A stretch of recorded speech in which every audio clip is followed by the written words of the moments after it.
सभापति महोदय, मैं वित्त विधेयक का समर्थन करने के लिए खड़ा हुआ हूँ।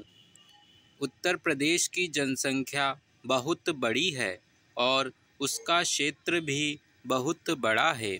इसलिए यह आवश्यक है कि उत्तर प्रदेश को उसकी जनसंख्या और क्षेत्र के अनुसार विकास योजनाओं के लिए केंद्र से आर्थिक सहायता दी जाए। इसके बिना उत्तर प्रदेश की उन्नति होना असंभव है। भारत का किसान इस देश का जीवन है। किसान पर ही सारी खुशहाली और उन्नति निर्भर करती है। अगर उसका जीवन समृद्ध होगा तो देश भी समृद्ध होगा।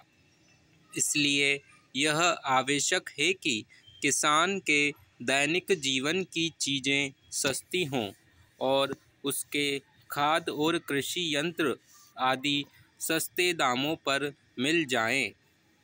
पानी के लिए उसको भगवान की तरफ न देखना पड़े, बल्कि उसको सिंचाई के विषय में आत्मनिर्भर बनाया जाए। जब तक किसान को पूरी सुविधाएं नहीं दी जाएंगी, तब तक देश उन्नति नहीं कर सकता है।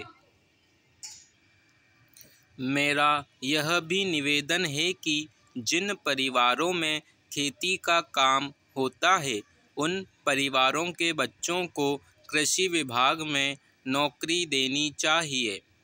यह मैं आवश्यक समझता हूँ, क्योंकि उन्हें कृषि के बारे में व्यावहारिक ज्ञान होता है। पैरा।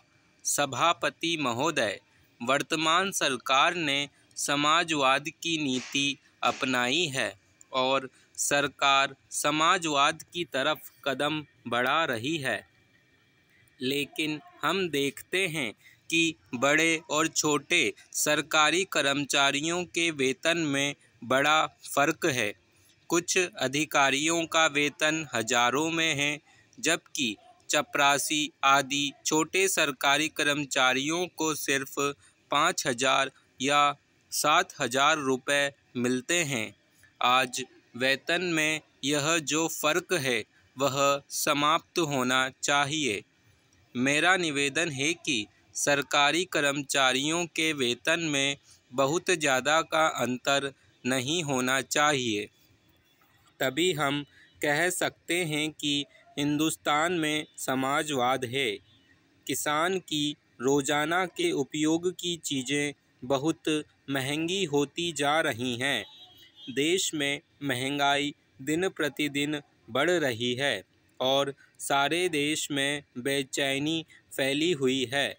इस बढ़ती हुई महंगाई को रोकना आवश्यक है, नहीं तो देश में क्रांति हो जाएगी। आप इस सच्चाई को छिपा नहीं सकते कि आज देश में चारों तरफ बड़ा असंतोष है और लोग बड़ी आशा से हमारी तरफ देख रहे हैं, लेकिन महंगाई हमारे नियंत्रण से बाहर होती चली जा रही है। देश में काले धन की बड़ी चर्चा की जाती है। उसको निकालने के लिए बड़े प्रयत्न किए गए हैं।